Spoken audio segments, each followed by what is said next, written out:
What I'd like to do first of all is show you how you install and configure WordPress. Now if you've got Fantastico, it will look like this. Some web hosts now have something called Simple Script, but again it's a very simple process. We're looking down here and we go to Fantastico Deluxe and we install it. It's very simple to do. You don't need any particular technical skills or anything else in order to be able to do this. So you can see here we have installation already, and you can see if you want to upgrade to the latest version you just click that button. But we're going to do a new installation, so we click on WordPress here. Then we click here. It's not entirely obvious, but you can click here on new installation and install a new one.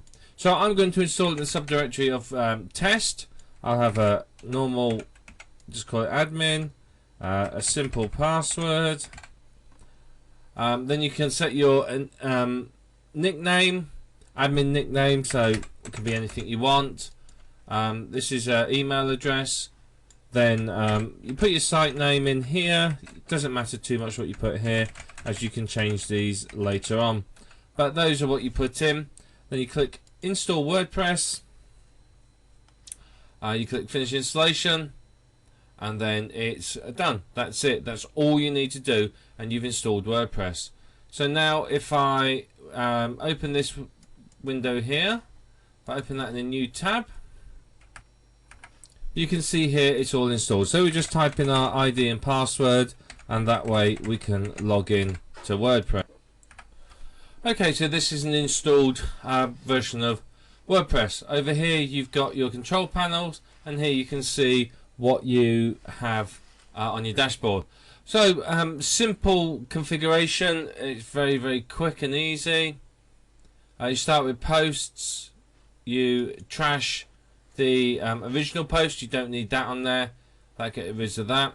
Now you go to categories as well. You're going to change the name of this. Just click quick edit and change it to something relevant to your keyword, to your niche. You may want to create additional categories. These aren't necessary, but some people find, particularly if you're targeting multiple keywords, it's worth having more than one category based on each keyword. Now I'd go into links as well. Click there and then delete all of the links that are there. You also want to edit the link categories as well. Again, change it from blog roll to something like resources or something simple. So you just put in resources, and then the same down here as well, resources in lowercase.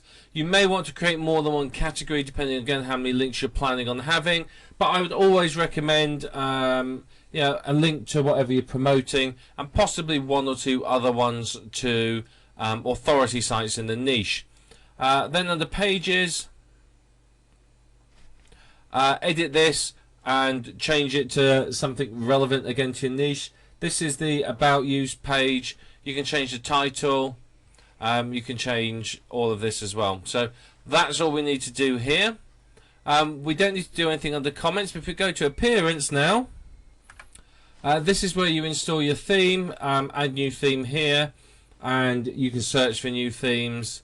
Install them and so on. So you can upload ones, you can search for ones here, or you can just go to Google and do a search there. You can use the widgets to add widgets onto it. Again, it depends on how you're laying your site at as to what you use here. Plugins we'll look at in a minute, or users we can ignore. Same with tools, we don't need to worry too much about that at the moment. Now under settings, you got some changes that you need to make here. Again, this is where you change your site name and tagline. You can let anyone register and just save the changes when you've done it. If we next go to writing, under writing again you can change all these. I'd recommend ignoring those. I'd also recommend just deleting out this information here, just to be on the safe side. If you want to put any update services in there, feel free to do so. All that it does is it will ping them when there's a new post.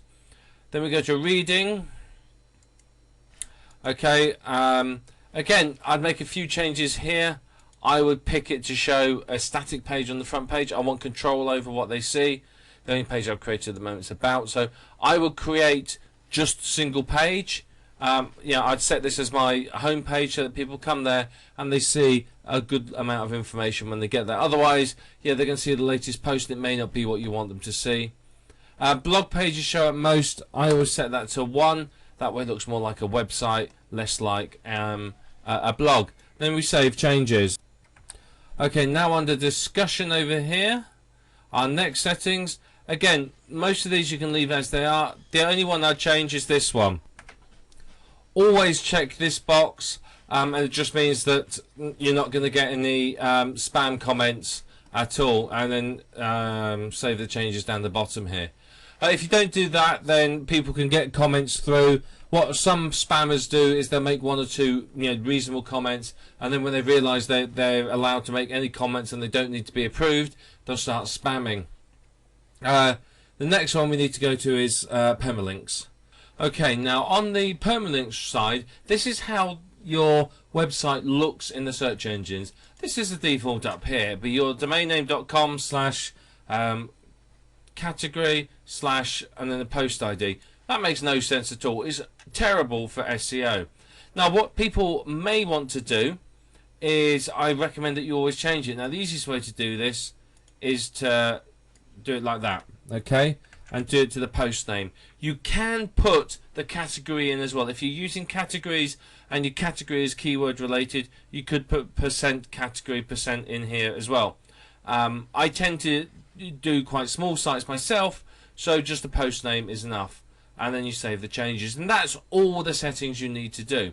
It's not complex, it's not difficult, and as you can see, it takes just a couple of minutes to do. It's really, really simple.